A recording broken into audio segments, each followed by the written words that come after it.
우리 하나님 말씀 한번 보도록 하겠습니다. 하나님 말씀은 사무엘상 8장 4절에서 9절까지 말씀입니다. 사무엘상 8장 4절에서 9절까지 말씀입니다.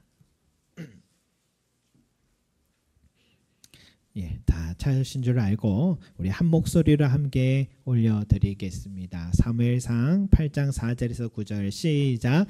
이스라엘 모든 장로가 모여 라마에 있는 사무엘에게 나아가서 그에게 이르되 보소서 당신은 늙고 당신의 아들들은 당신의 행위를 따르지 아니하니 모든 나라와 같이 우리에게 왕을 세워 우리를 다스리게 하소서 한지라.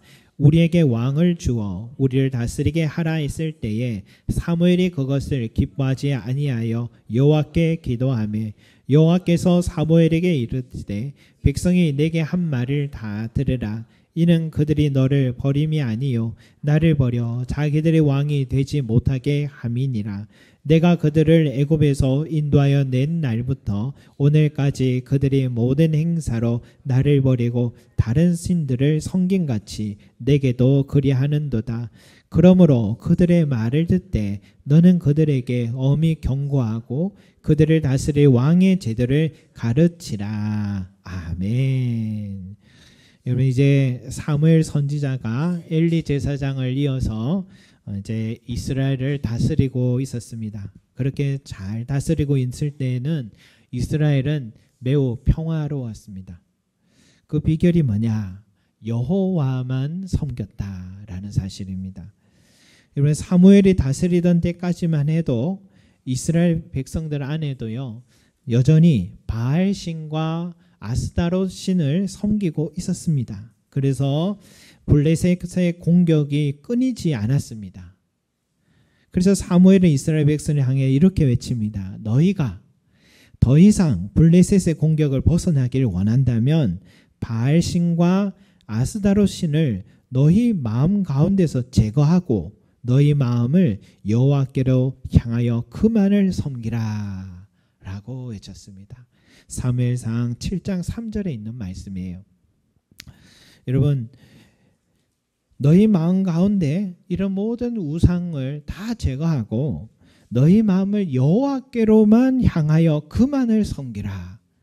그래야 하면은 이런 모든 공격에서 벗어나고 안정되고 평안한 삶을 살 수 있다.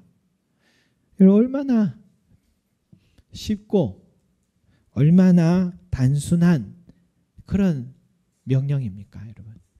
이 정도면 누구나 다 지켜 살아갈 것 같습니다. 그런데요, 이게 좀 쉽지 않다는 것을 우리의 생활 속에서 우리는 알 수 있죠. 요즘 AI 기술이 이렇게 발달하고요, 로봇이 기술이 이렇게 발달해 가는 시대에 이렇게 과학이 문명이 발달한 시대인데도 불구하고 여러분, 무속신앙을 쫓아가는 사람은 줄어들기보다는 오히려 늘어나고 있는 그런 추세 같아요. 어떻게 이것이 양립하고 있을까? 이 차를 타고 지나가다 보면 플랜카드 요즘 이런 것이 많이 봐요.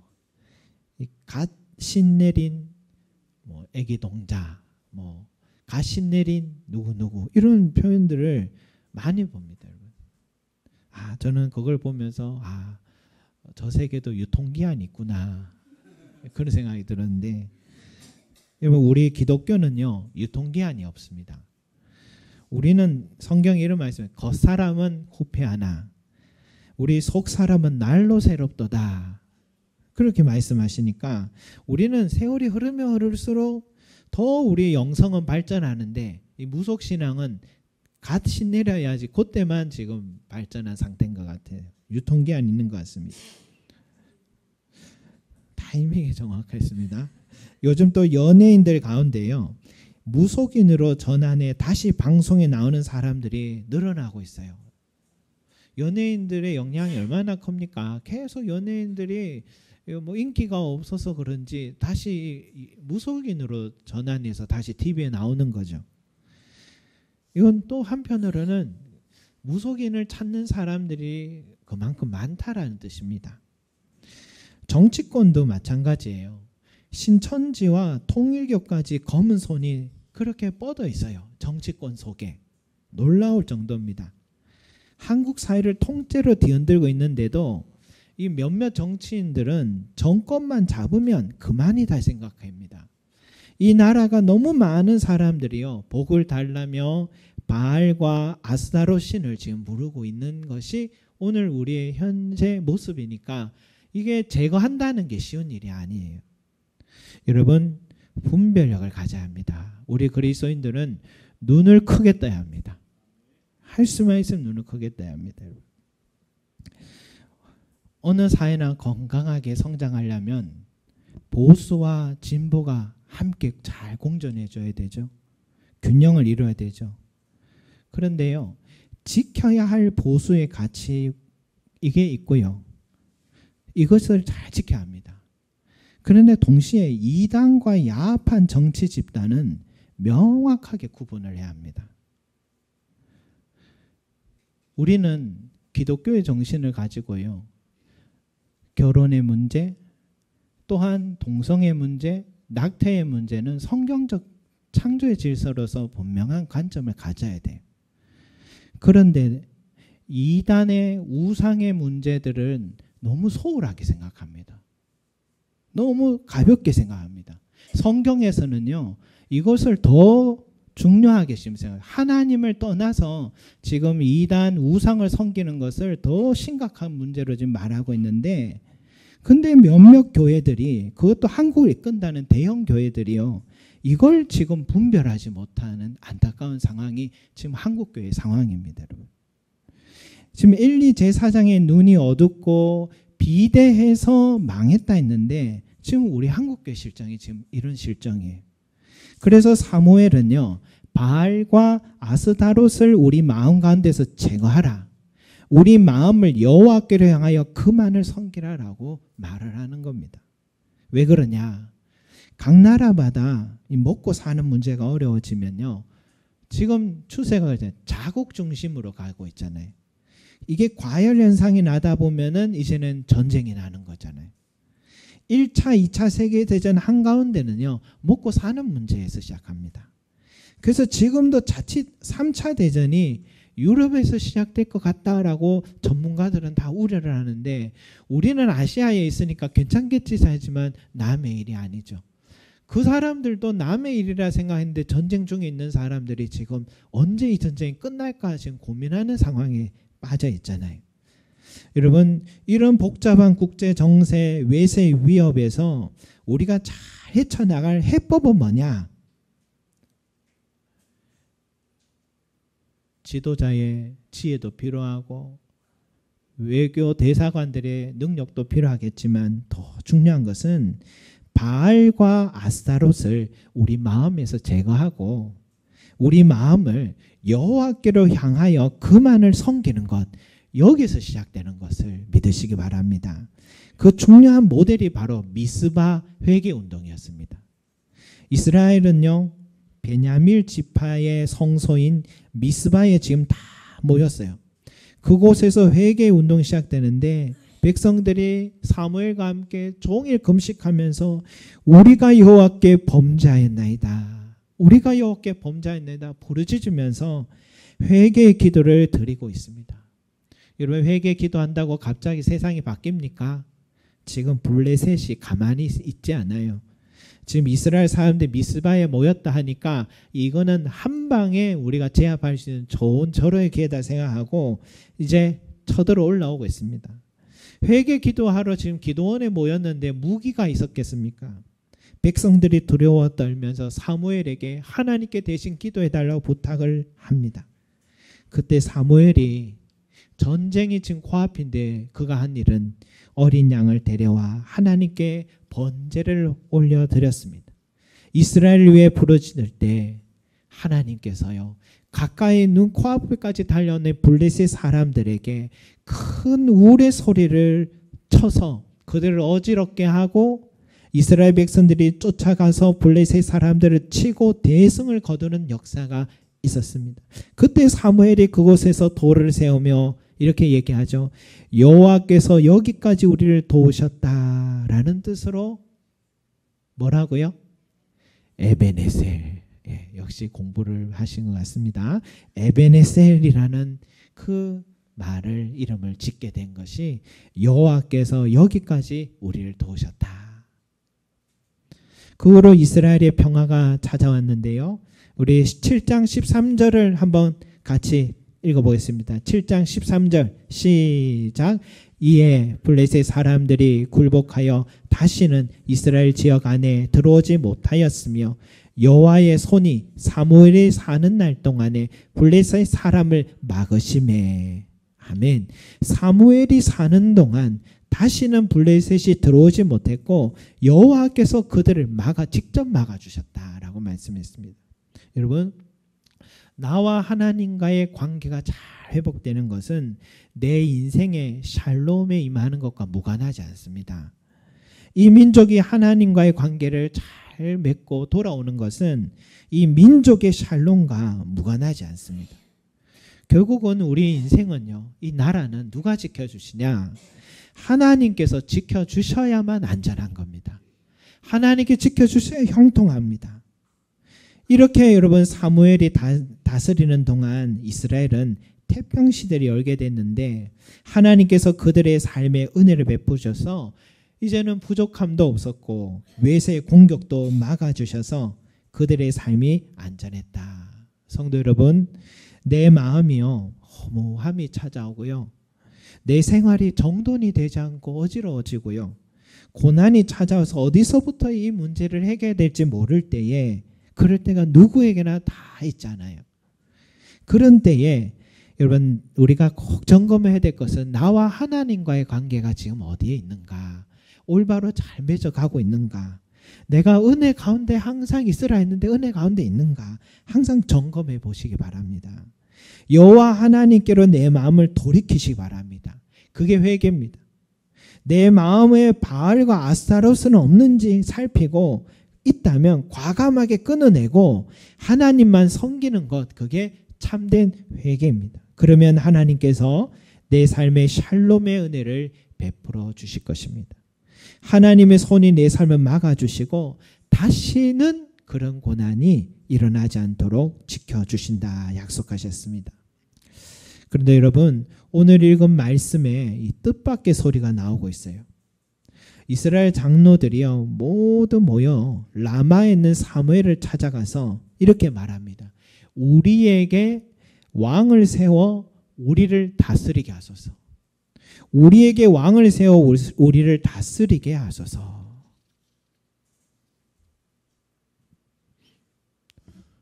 지금 뭐 왕이 없다고 문제가 아무것도 없는데 왕을 세워달라는 거죠. 이유를 이렇게 얘기합니다.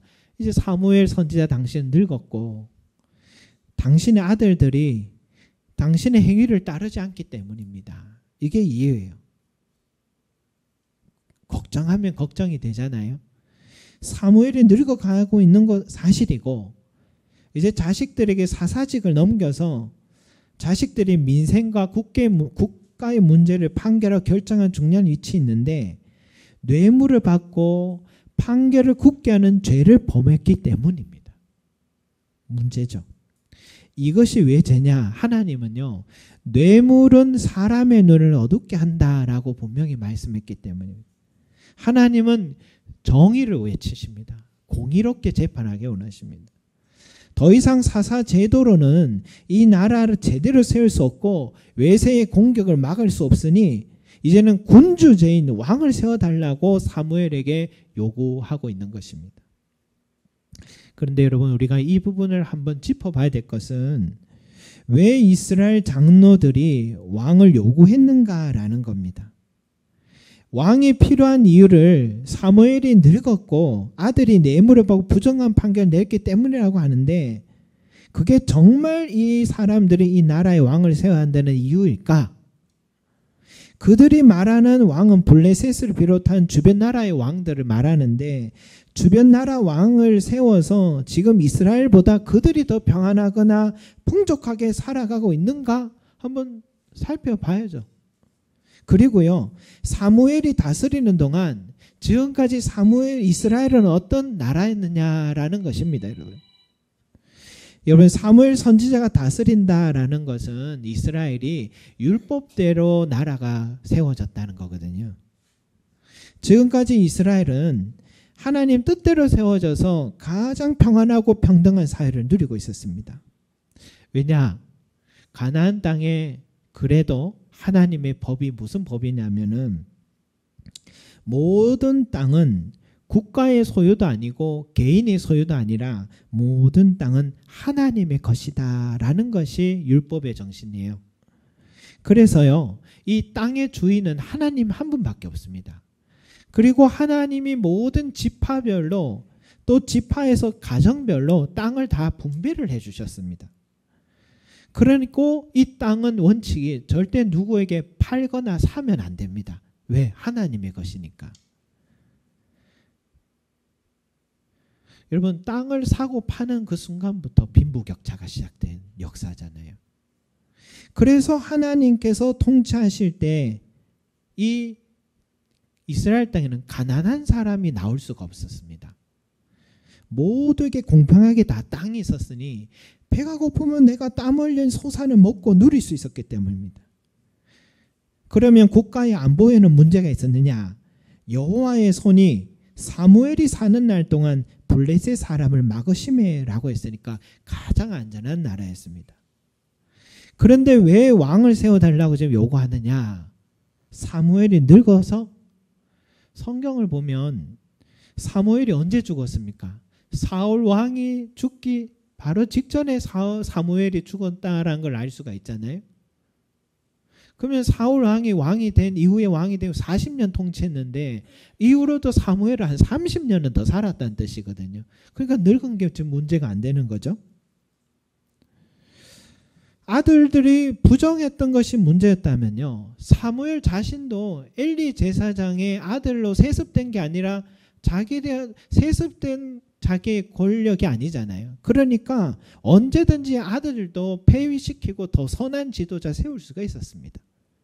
그렇다면 이스라엘 장로들과 백성들이 사무엘에 찾아와서 우리에게 왕을 세워 우리를 다스리게 하소서라고 한 것은 전혀 다른 목적이 있었던 겁니다.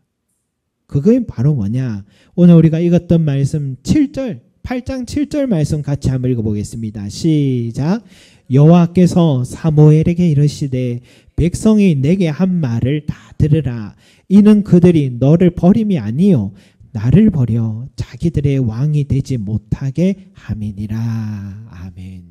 여러분, 인간의 마음의 중심을 들여다보시는 하나님께서 이 찾아온 장로들과 백성들의 마음의 목적이 뭔지 정확하게 드러내시잖아요. 나를 버리고 자기들의 왕이 되지 못하게 하려 합니다. 즉 하나님을 탄핵시키고 싶다는 겁니다. 하나님을 이 나라 지도자의 자리에서 내리고 싶고요, 하나님을 내 삶의 왕좌에서 내리고 내 뜻대로, 우리 뜻대로 살고 싶다, 이 말인 겁니다. 인간이란 참 묘한 구석이 있죠. 주신 은혜에 감사하고 만족하지 못하고 있다는 겁니다. 하나님께서 다시는 에덴 동산에서도 이와 비슷한 일이 있었잖아요. 하나님 인간에게 자신이 창조한 모든 땅과 생물들을 다스릴 수 있는 권한을 인간에게 다 주시고, 그리고 온 지면에 씨 맺는 채소와 씨 가진 열매 맺는 모든 나무를 너에게 주노니 너희의 먹을 거리가 되리라, 다 주셨어요. 여러분, 부족함이 없습니다.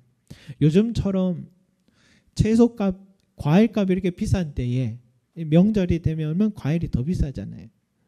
바로 이럴 때에 우리도 이렇게 마음껏 다 먹을 수 있게 주시면 얼마나 좋을까. 참 부족함이 없잖아요. 그런데 에덴 동산에 값없이 마음껏 먹을 수 있도록 인간에게 부족함 없이 채워줬건만 인간은 만족하지 않습니다. 묘하죠. 뱀으로 나타난 사탄의 최초의 유혹이 뭐냐면 이 선악과를 따먹으면 하나님같이 눈이 밝아진다. 하나님과 같아질 수 있다. 더 이상 하나님의 통치와 다스림 받지 않아도 된다. 내 삶에 내가 주인이 될 수 있다. 이거예요, 여러분. 하나님의 말씀을 따르기 싫다는 것입니다. 내 인생의 왕은 나 자신이 되고 싶다는 것입니다. 하나님의 통치와 다스림을 떠나 우리 인간의 뜻대로 살아가는 것이 얼마나 강한 유혹인지 사무엘은 왕을 세울 시에 어떤 대가를 치러야 하는지 세세히 다 알려주었지만 백성들은 사무엘의 말을 듣지 않고 거절하며 이렇게 말합니다. 아니로소이다. 우리도 우리의 왕이 있어야 하리라 라고 외치고 있습니다. 여러분, 인간이 어리석음이죠. 신약 성경 누가복음 15장에도요.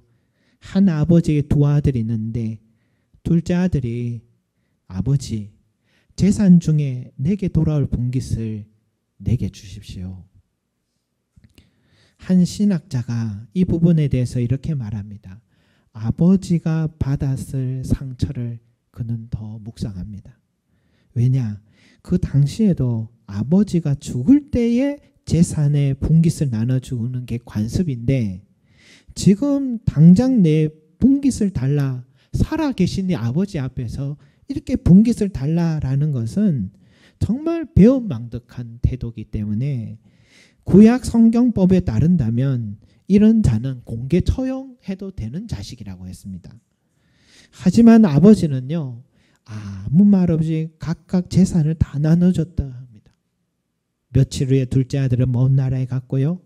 보란 듯이 내 힘으로 성공하고 돌아오려고 했지만 그러나 그는 다 탕진하고 너무 배가 고파서 그 나라에 돼지를 치는 일을 하게 되고 돼지가 먹는 지업 열매도 먹고 싶어도 주는 사람이 없었다 합니다. 여러분, 이것이 하나님을 떠나 내 뜻대로 살아보겠다는 자신만만한 인간의 자아상입니다.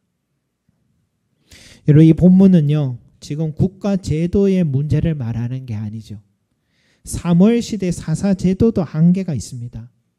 왕을 중심으로 세워진 군주제나 국민들의 중심이 된 공화제나 민주주의나 사회주의나 모든 인간의 제도는 다 한계가 있습니다. 이거는 이 본문은 그 얘기하는 게 아닙니다. 중요한 것은 하나님을 왕으로 모시고 사는가, 이걸 말하는 거예요. 사무엘 사사 시대도 하나님을 왕으로 모시고 섬기면 그 시대가 태평성대하고요. 군주제여도 다윗 같은 사람이 자신보다 하나님을 왕으로 모시고 백성을 다스리니 그 시대가 태평성대한 것입니다. 지금 민주주의가 가장 탁월한 제도여서 이 제도를 선택했지만 이 민주주의 제도가 이 나라 지켜주는 게 아닙니다. 하나님께서 이 나라와 백성들 삶을 지켜주시기 때문에 우리가 안전한 것입니다. 중요한 것은 하나님을 내 인생의 왕으로 모시는 한 사람이 되어야 된다.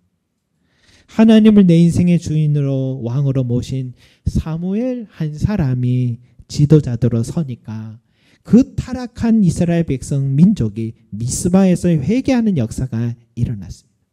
하나님을 내 인생의 주인으로 왕으로 모신 다윗 한 사람이 있으니까 이스라엘은 역사상 가장 태평성대한 나라가 됐습니다. 한 가정에 상처 많고 평범한 여인이었지만 그 평범한 여인이 하나님을 인생의 왕으로 섬겼을 때 그 한나라는 여인이 기도가 응답되고 사무엘이라는 아들이 태어나 한 민족과 시대를 살렸습니다. 그래서요, 여러분, 사무엘서를 시작할 때 한나라는 이 가여운 여인의 이야기로 시작된 것입니다. 하나님을 내 인생의 왕으로 섬기며 기도하는 한 사람이 어떤 결과를 낳는지 두 눈 뜨고 똑바로 보라고 성경은 말하는 것입니다.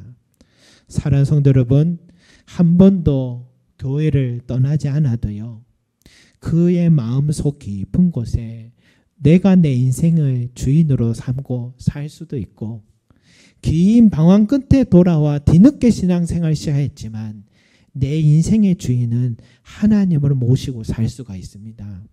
여기 이 자리에 똑같이 앉아 있어도요, 하나님을 왕으로 모시고 그 뜻대로 살려고 몸부림치는 사람이 있을 수도 있고 여전히 내 뜻대로 살아가려는 사람이 있을 수 있습니다.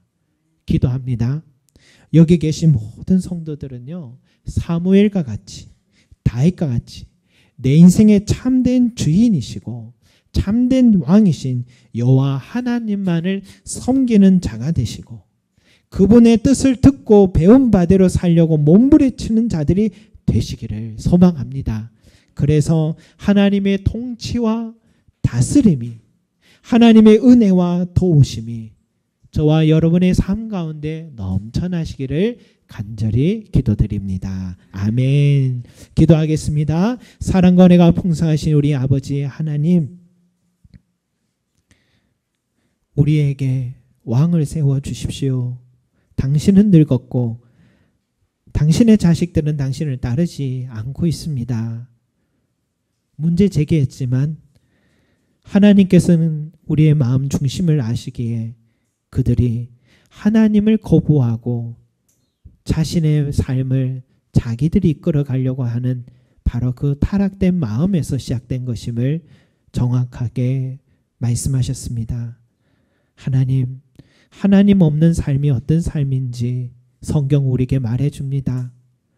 주여, 우리의 삶 속에 지난 날에도 하나님 없이 살았을 때에 어떤 삶이었는지, 탕자의 모습이 아니었는지 돌아보면서 오늘 이 말씀은 나에게 주신 말씀이요, 내 마음 속에도 혹여나 하나님이 아니라 내 자신이 왕이 되어 있고 내 자신이 결정의 중심에 서 있고 모든 것을 내 삶이 내가 이끌어간다고 생각하고 있는 교만함이 없는지 돌아보게 하여 주셔서 다시 한번 하나님을 왕으로 세우게 하여 주시고 섬기게 하여 주시고 은혜 안에 머무는 자 되게 하여 주셔서 하나님이 우리의 삶을 막아주시고 우리의 삶을 평안케 하여 주시고 늘 은혜 가는 우리 모든 성도들이 될 수 있도록 성령 하나님 은혜 다하여 주시옵소서. 감사드리며 예수 그리스도 이름으로 기도드립니다. 아멘.